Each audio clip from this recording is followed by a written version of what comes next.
কেউফালে গুজৰি গুমৰি আহিলে বান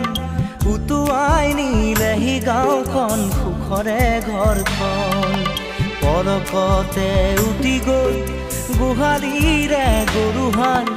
পলকত নিয়তিয়ে মোক কৰিলে কঙাল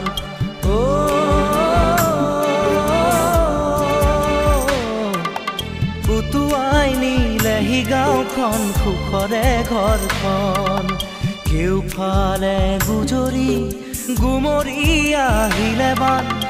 উটুৱাই নিলেহি গাঁওখন সুখৰে ঘৰখন পলকতে উটি গৈ গোহালিৰে গৰুহাল পলকত নিয়তিয়ে মোক কৰিলে কঙাল